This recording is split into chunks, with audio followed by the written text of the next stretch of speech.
tell us your name and which company you're from? My name is Sheila Bundy. I'm from Diamond Trust Bank. Yes. Okay, how have you found this event today? Wow, it was really amazing, and the thing that stood out for me was how real it was. I mean, Janet spoke from her heart. She was not scared or ashamed to bring the real matters to the table, and how she addresses things. And I think that is what we were able to identify with the challenges she had, what she has to face. I mean, the issues she was talking about are real, and that is what I've picked. That it's time to address real issues if you're gonna serve the customer, if you're gonna take customer experience to the next level. So I was really impressed on how it was not textbook, it was real. We were able to identify.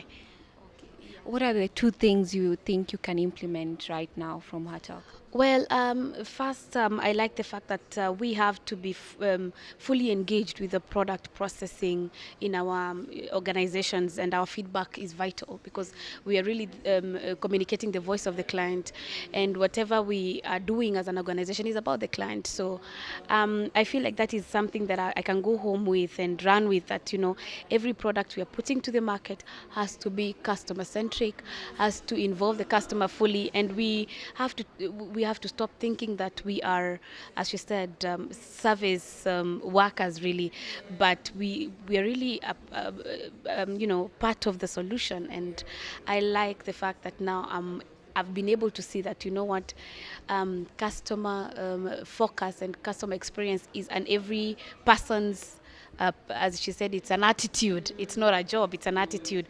And so we will figure out a way to encompass that with the whole of the team in the organization. And that's something that I can go home with. Yes. And what role do you think you can play as a customer service profession in getting customer service recognized in the country? Well, we basically have to live it. She gave a very good example that someone has a problem in a salon and it's your organization and you behave like you don't know what is happening. Yeah. So living it means dealing with it, making it your everyday affair, how you talk to the client.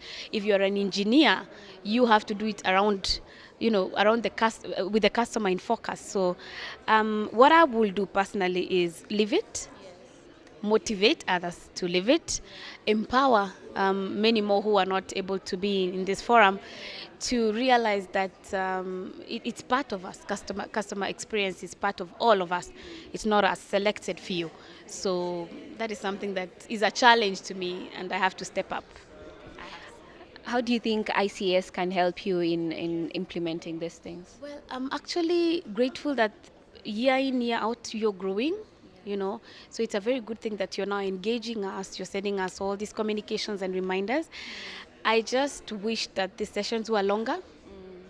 And as we said, we would want to see a conference where we can ask all the questions and even be more empowered. But so far, I have no complaints. I'm impressed with the rate that we are growing. And definitely, this is something we would want to see grow. Yeah. Okay, thank you so much, Sheila, for your engagement. Thank you. Hi, Janet. Hi. Thank you for coming to speak to us today. Yes. And you spoke today about getting customer service to the boardrooms. Yes. And how do we do that? In many organizations are struggling with getting customer service in the boardroom. So again, it is about the strategy you will use to get the customer service into the boardroom. The first thing is that you must embed customer experience and actually move deliberately away from calling it customer service, because service is like fixing it, but experience is more to do with connecting emotionally with the customer in the way they enjoy your products and services. You need to connect emotionally. So talking about customer experience, you need to embed it in the overall company strategy. And you realize that in the boardroom, they discuss strategy. So the first thing is to put it in the strategy. After you do that, then you make the customer present in the boardroom. And how do you do it? You bring the voice of the customer into the boardroom. Do not bring it as a report. Bring it as a verbatim. And your verbatims can go around. You can have verbatims that are video recorded. You can have verbatims that are audio recorded. You can actually bring the customer physically into the boardroom. okay, and be able to have the customer engage with the executive and give them feedback directly. We have once at our organization brought different types of customers at different demographics, brought them into our strategy session. And then we ran a panel and we asked them questions and they gave us feedback. So you can always put the customer in the middle. What kind of decisions have you had made because of customer verbatim feedback in verbatim from the So customers? I'll go to the one that I know. I know you're our customer definitely, and this must have been one of your pain points. So you didn't like our data bundles at all earlier on, and you made a lot of complaints, and you called the call center, and you tweeted us, and made all these comments, and we gave feedback verbatim from customers to the business, and we went back and revised the architecture of our data bundles and relaunched the same. Okay, and you can see our data bundles are doing great. They're much better than they were before. They're more cheaper than they were before. Why? Because of the customer feedback. There are many examples. The big box is another one, which when we launched it in the beginning, it did not do very well. You were not happy about it. And what did we do? We gave the business feedback as it is, verbatim from the customers. And then what did we do more? We took the customer agents who serve the customers and embedded them in the product development team to rework this product and bring it back to the market. Now it has come back, it's a better product. Excellent. And what is the role of us as customer service professionals in getting customer service and customer experience recognized in the country? So, as a practitioner, as a professional of customer experience, you are the voice of the customer. And you must agitate for what is right for the customer. And sometimes it causes you to almost be at loggerheads with the business. Because, sometimes until the business is customer experience inclined, they could be driving revenues. So you have to firmly stand and defend what it is that will give good experience without backing out.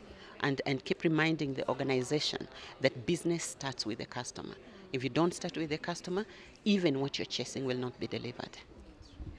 You've called a lot, you've called us to be very bold in our pushing for these decisions to be made, in our pushing for customer experience to be recognized. How do we motivate ourselves? How do we get ourselves to have the courage to go and ask the board for these things? Yeah, so first and foremost, I need to tell anybody who is doing customer experience, do you appreciate what you do? Are you passionate about it? Do you think it is worth it? Or are you doing it because it's a job and you're earning a salary out of it? If you're just doing it for a job, then I don't see you being able to deliver it. But if you're doing it because you're passionate about how a customer will feel and what the brand should be out of the customer experience being good, then you will have the courage, you will have the passion, you'll have the resilience, and you'll push for what is right for the customer. So it starts with ourselves. Okay? Your motivation develops from whether you are more customer experience inclined or you're just doing the job because you want to earn a salary. That's true. That's true. How do we get the standards to be set right from the business operations so that we have the standards being set for customer service right to the bottom of the business? So you realize that as a customer experience expert, when you're setting your, and I call them non-negotiable standards, some people call them basic standards, others call them minimum standards. You can't set them by yourself. You have to develop a core team, and this core team has to be cross-functional because in your organization there are people who are sitting in different functions and they're the experts in that function. Now what you need to do is you make the core team cross-functional. They're the ones who sit and they're the ones who develop these standards. Now, what you do from customer operations point of view is to have all this documented, tracked, measured, and ensure compliance. Yes. And how do we get customer service to be recognized in the public sector? Because the private sector is doing better, but the public sector is still lagging behind. How do we get it to be recognized? So this is why we need to build the customer service body. Um, and take it to the levels that accountants have taken their body, take it to the levels that human resource practitioners have just lately taken theirs to, where the lawyers are, and start to be recognized as a profession. Now, once we start to be recognized as a profession, then we can run awareness. As it is right now, I think that customer experience, and largely is now being called customer service, which is basically people creating problems and you fixing it at the end of the tail. People do not appreciate what customer service is all about. So it is us practitioners who, first of all, must make this body a respectable body that will set standards, that will create awareness and have people appreciating. Then now you'll have the government, the parastatals, looking up to us, guiding them on what is the best in terms of customer experience. Just tell us your name and which organization you're from. So I'm Henry Otieno from Safaricom. How did you find the event generally? I think the event was really brilliant. I mean, when you look at the speaker today, I mean, we have gone and we have put the customer actually in the room. And a lot of organizations, I still think in Kenya, are still struggling with placing the customer as the key person actually in the organization. So today was a good experience when we looked at how it is very, very good and valuable for the companies to actually put the customer in the room whenever they're discussing, whenever they're doing their agendas and their strategies. So my take was a brilliant thing. Okay. And how do you think, because you're in Janet's team, that is leading from the front, what challenges have you had to deal with as you push customer experience in leadership? Okay, one of the things is, and I think one of the greatest things is just looking at all these other departments, ranging from sales, from technical teams, from product development teams. It's pushing them to understand that the customer is who we are working for. So putting them first has been a challenge, but I must say that this is something that we have fought and fought and fought, and today we actually have advocates in these departments, and we have advocates right from the CEO to the very last person, I think, in Safaricom, looking at the customer and thinking about the customer right from the start. How do you think ICS can help in getting customer service in the country to the level where it is at Safaricom? I think my principle, you never lose light from a candle if you light the others. So I think ICS is doing a great job in terms of just bringing the professionals together and challenging us. Today, we have taken up something that we will go into our organizations and effect. Tomorrow, somebody else will come with their idea and effect. And as we grow as ICS, I think it's something that will grow very fast and will actually put us in a good position as a country, even when we go and market our products, I think, as a country outside there, looking at our customers in a different way. So ICS has a very big role in this country to spark growth in terms of revenue as well as just the customers. Thank you so much, Henry.